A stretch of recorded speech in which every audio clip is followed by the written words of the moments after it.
Hello and welcome back to all of you. एक बार फिर आप सभी का स्वागत है आपके अपने डिजिटल प्लेटफॉर्म के जो हाल चाल हैं आप सभी के। तो साथियों, आज हम बात करने वाले हैं सेकंड ग्रेड एग्जाम डेट के बारे में। काफ़ी वीडियो आपने देखे होंगे, काफ़ी अलग अलग प्लेटफॉर्म के माध्यम से आपने चीज़ें देखी होंगी।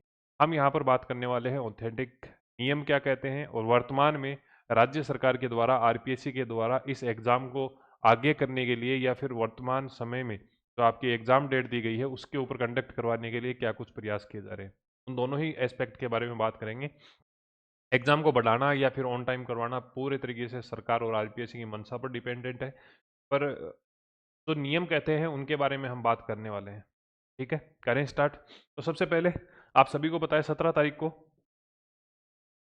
17 जुलाई 2025 को यहाँ पर फाइनल नोटिफिकेशन निकाला था। हालांकि इसके बाद में अगर हम बात करें तो 4 बार 14 तारीख को 14 अगस्त है, फिर 6 मार्च 2026 है और 25 जून 2026 को जब अब पोस्ट बढ़ाई गई है, इंक्रीज की गई है, कुछ पदों को और जोड़ा गया है। तो ये अलग अलग अमेंडमेंट यहाँ पर आपको रिक्वायरमेंट नोटिफिकेशन में देखने को मिले हैं। परंतु जो मेन मूल जो आपका डॉक्यूमेंट है, जो रिक्वायरमेंट नोटिफिकेशन है, वो 17 जुलाई 2025 को जारी किया गया था। ठीक है, नोटिफिकेशन की बात करें तो वो भी हम यहाँ पर देख लेते हैं।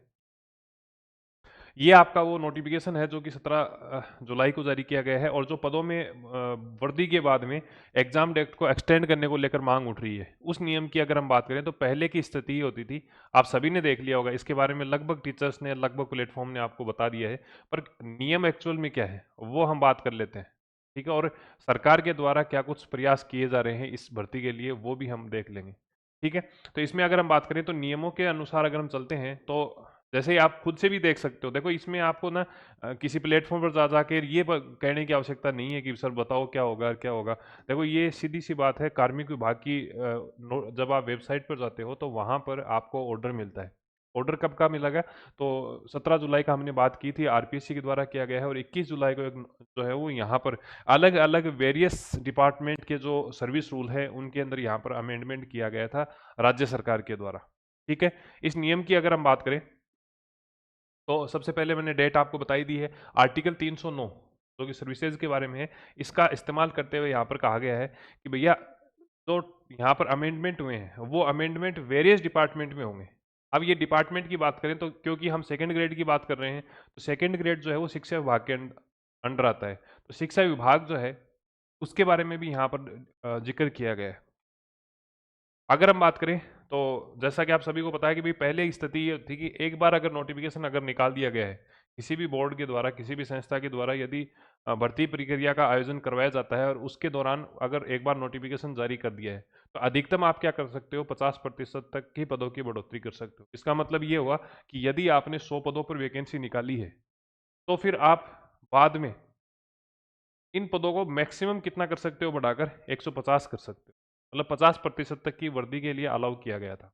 अब जुलाई 2025 में कैबिनेट मीटिंग हुई 13 तारीख को। पूरा मैंने जो है वो क्रोनोलॉजी देखी है इसकी। जो आपका department of publication and stationery इस टाइप का सा है, प्रेस एंड स्टेशनरी टाइप का है, तो वहाँ पर ई गैजेट नोटिफिकेशन उपलब्ध है, वो भी मैंने देखे हैं।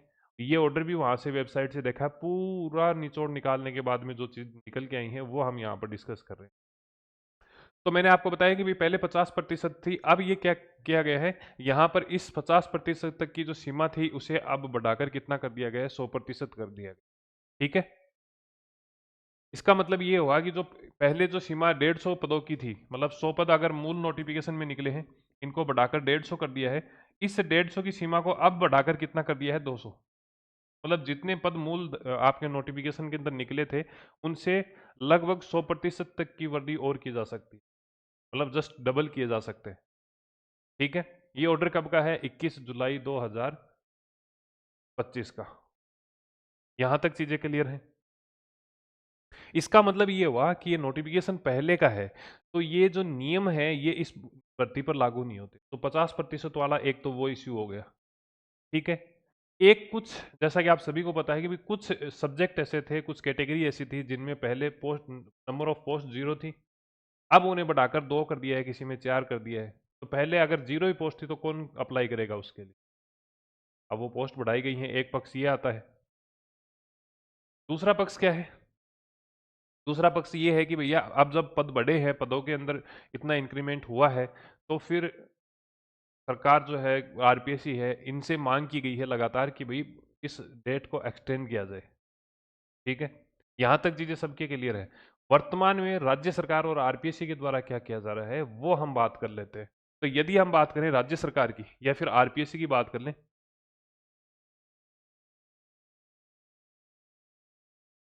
हाँ, इसमें आपका शिक्षा विभाग का नाम भी है वो, और मैं आपको बता देता हूँ 70 नंबर इस लिस्ट में जितने भी डिपार्टमेंट है जिनमें अमेंडमेंट किए गए हैं, जिन डिपार्टमेंटों की सर्विस रूल के अंदर अमेंडमेंट किए गए हैं, उनके नाम भी यहाँ पर दे रखे हैं। और इसमें अगर आप देखोगे ना तो शिक्षा विभाग का नाम भी है, ये रहा। सेवन इस लिस्ट के अंदर 70 नंबर का है the Rajasthan education state and सब ऑर्डिनेट सर्विस 2021, इनके अंदर ये अमेंडमेंट किया गया है। ठीक है, अब मैं बता रहा था आपको कि भी राज्य सरकार के द्वारा क्या प्रयास किए जा रहे हैं। तो राज्य सरकार की अगर हम बात करें तो यहाँ पर आपको ध्यान रखना है, एक तो जो है वो आपके सेंट्रल अलॉटमेंट हो गए हैं। ऑर्डर भी मेरे पास में पड़ा है, पर क्योंकि दिखाना ज़्यादा उचित नहीं होता और कुछ चीज़ें हैं जो पर्दे में ही रहनी चाहिए, पर आपके जो सेंटर हैं वो अलॉटमेंट हो गए हैं, सेंटर के ऑर्डर आ गए हैं, सेंटर मांग लिए गए हैं। जो भी स्थानीय जो जिला प्रशासन है उनके द्वारा सब सेंटर फिक्स कर दिए गए। प्रत्येक जिले के अंदर किसी में 15,000 की कैपेसिटी है, किसी में 17 की है, कि किसी में, अब जैसे जयपुर जैसा शहर है वहाँ पर कैपेसिटी ज़्यादा है। तो इस सेंटर से संबंधित आपका जितना भी काम था वो आरपीएससी या फिर मान ले सरकार के द्वारा पूरा कर लिया गया है।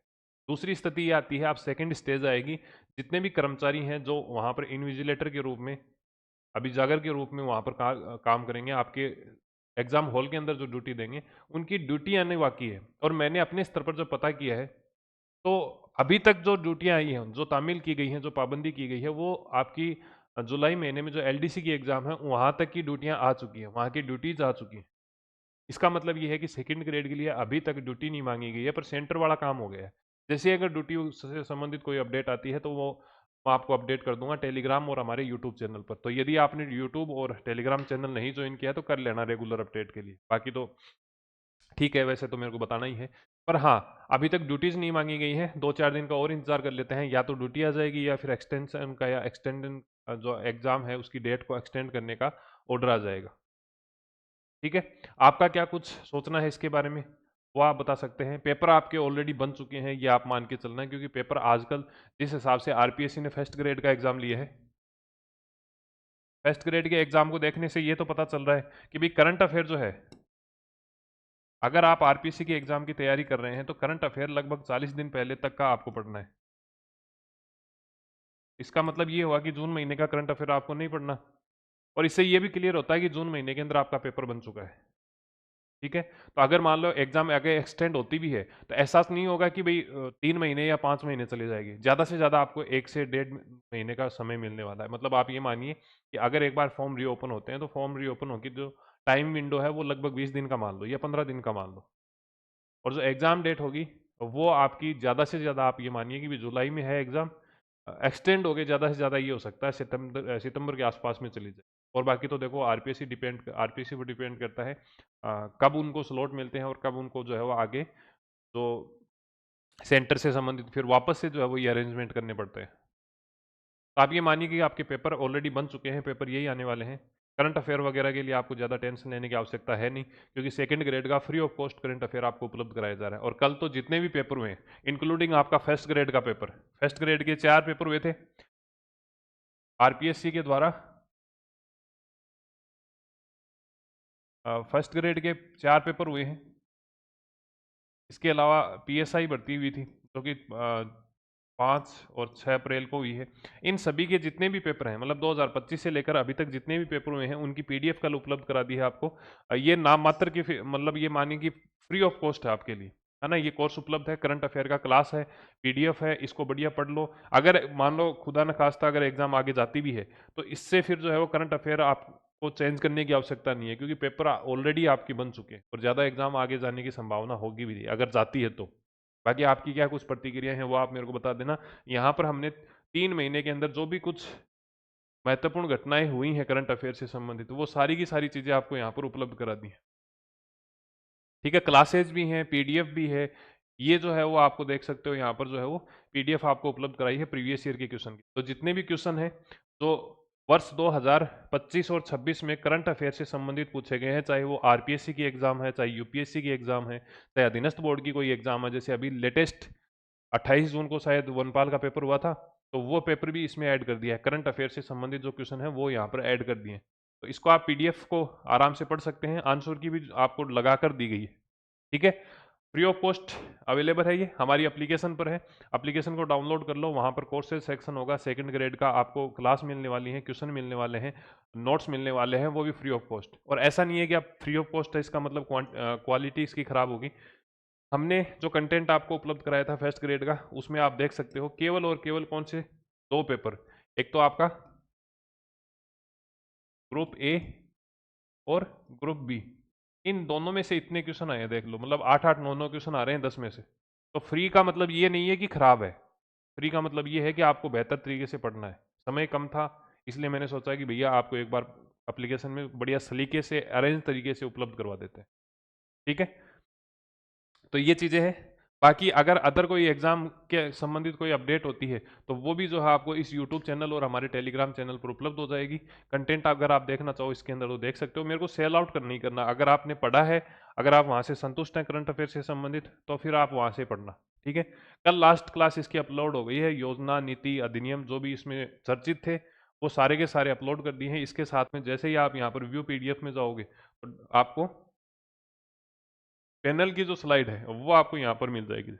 ठीक है, तो ये चीज़ें हैं, जैसे यहाँ पर डीआईपीआर के माध्यम से पूरा जो है वो आपको स्क्रीनशॉट के माध्यम से बताया गया है। तो यदि आपकी सेकंड ग्रेड की एग्जाम है, सफिशिएंट दिन भी पड़े हैं, अगर ऑन डेट भी एग्जाम होती है और आप चाहते हो कि एग्जाम नहीं हो आगे और आपको तैयारी जो है ये लग रहा है कि मेरी पूरी तैयार है, तो एक बार इसको देख जरूर लेना। मिलते हैं एक नए सेशन के साथ में।